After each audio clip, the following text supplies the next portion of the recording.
To connect, I want to share with you the number one mistake that many prophetic people, including myself, make as their revelatory gift increases in capacity and clarity. So, the number one mistake that I see many prophetic people and that I have seen myself make as well over the years is feeling that I need to share a prophetic insight when I see it. And I know that I'll often get on and I'll share that, there's such a thing as there's a timing for a word, there's the appropriate setting, like a private word provided in a public setting is not appropriate, that it's corrective in any sort of nature, that should be private and only done in relationship. Well, one of the primary things that I have learnt along the way is that sometimes we must hold what it is that we can see, even if we believe ourselves that in sharing it, it is going to cause acceleration for someone or for an organization. We might be seeing, especially if you're a highly strategic prophetic voice, which I am, I've got an apostolic grace on my life. So I can see strategies, I can see blueprints, I can see pathways, I can see where the river can flow. I have had to learn to pull back, hold back on that, and to wait. And it can be very frustrating if you're actually seeing the potential in an organization or in an individual or in a group of people. You just so want to say, come on, let's go with it. But if they're not ready to receive from you, it is actually appropriate for you to hold, because sometimes it's about timing in another person's life. So I'm here to encourage you, prophetic people, as you are growing in your gift. Every single revelation that you receive, every single prophetic insight that you receive is not something that needs to be shared. And so the number one mistake that I see many, many prophetic people make, and that I have made in my own walk over the last 20 years, is that as our gift increases in capacity and clarity, we feel that we need to speak all the time. And I mean, it can be very frustrating watching an organization or an individual struggling, and you're like, I know I've got the solution. I know that God is speaking to me about it. But if you do not have permission to speak into that set of circumstances, then we need to hold it. We actually need to hold, and it is so tough, especially when you have a heart of compassion. I have a mercy gift. I can see the struggle, but sometimes it's just purely not for you to actually share the insight that you've got. So you might discern what will bless and what will even cause acceleration in a life and or in an organization. But if you don't have their permission to share, then I want to say to you, don't. Hold the word. Seek God's leading. Wait for his timing. It might be that you're seeing 10, 20, 30 years out, which is what used to happen to me in 2008. I was getting the word, get out of the box, get out of the box, get out of the box. And it was appropriate for me, and it was probably appropriate for the organization that I was a part of, the church I was a part of.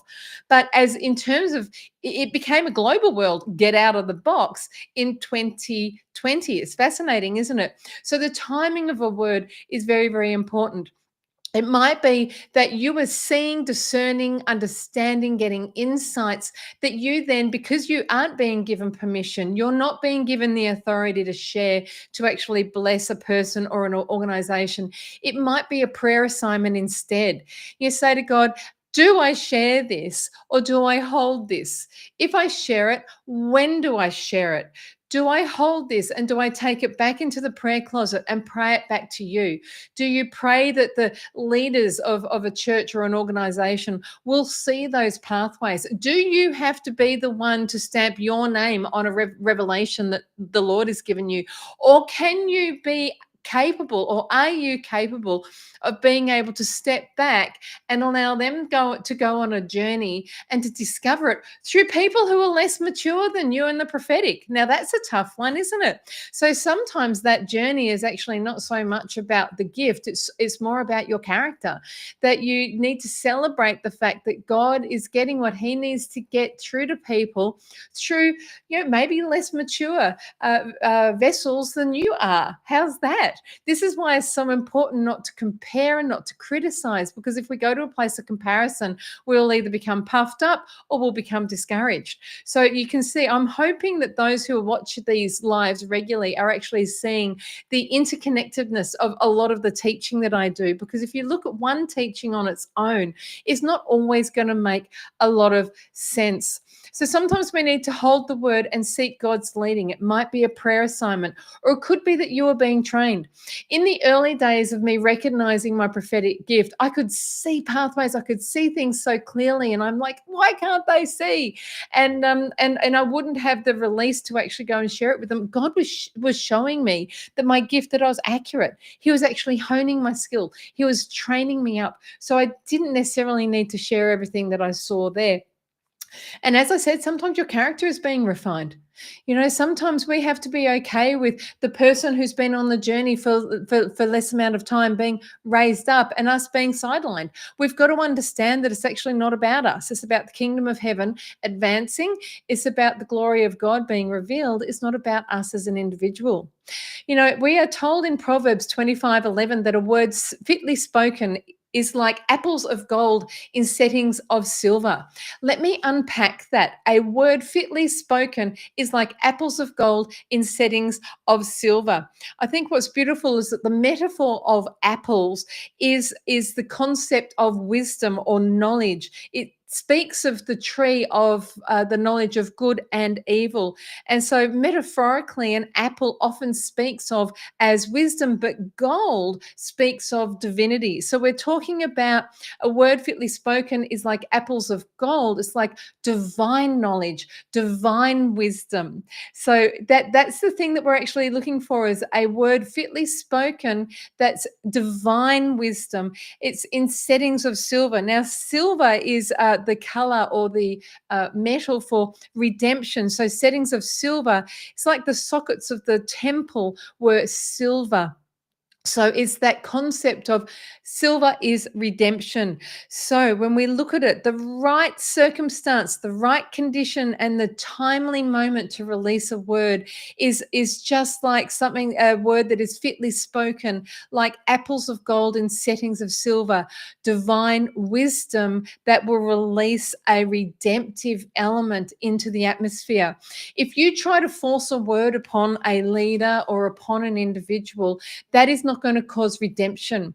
It is not going to cause a connecting of their heart with the heart of God. It's just going to irritate. It's going to irritate and potentially mean that there's more time that's going to be involved in your maturation process or you being received, and also maybe the word being received as well. So we want to be people that are releasing words that are words fitly spoken, like apples of gold in settings of silver, as Proverbs 25:11 tells us.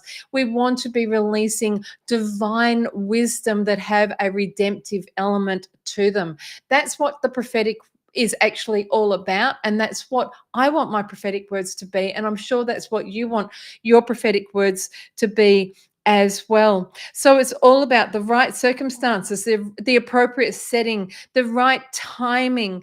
That's when we're meant to speak a word. And do we have permission? Do we have permission? Because if people are not ready to receive us, then we need to stand back and wait. And that can be really challenging when you've been through decades of refining and you know that you can see things with clarity, you can see pathways, and you can see protocols, and you can see even prototypes and structures so clearly, and yet you don't actually have a voice. So it's like you need to literally go. I love what a lot of people teach you. Go to where the favor is. Go to the open doors. Don't try to bang down a door that's not open to you yet. Just walk it out with grace and go to where you are actually being received. The other thing that was beautiful is that there was the most magnificent question that was asked in a mentorship that I'm a part of. I saw a girl say, well, you know, I was told by God all of this stuff. Now, this is speaking into what I'm talking about.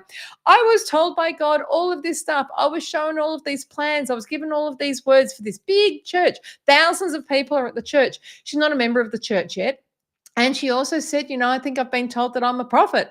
So she went to the pastor and basically said, this is who I this is what God told me. And was expecting expecting to be received. And it's like, you know what? Firstly, there can be like a 10, 20, 30 year journey before you actually step into the office of prophet. So that's the first thing. The second thing is that we we need favor with man and we need favor with God. Even Jesus needed favor with man and favor with God. And then there's like a commissioning time where God says, now it's time for you to step into that which I have called you into. So there's a timing about stepping into all of that. But the other thing is that you can't expect, unless you have some sort of a relationship with someone, you can't expect a pastor of like thousands of people to receive what it is that you are saying. This is what the Lord is saying to me about your church and about you. And the pastor was beautiful. He said, well, hey, maybe you need to join the church. It's like, I mean, we can laugh about it, but we get so we get so keen. But the prophetic has been so badly knocked about by people, behaving poorly, that we need to just walk it out with wisdom. Walk it out with wisdom. Anyway, that's enough. I've sort of rabbited it on a bit. So that's enough from me. If there's anyone online that would like a word, that's great. But if not, all good. Angela, big hugs and blessings to you, my friend. And we will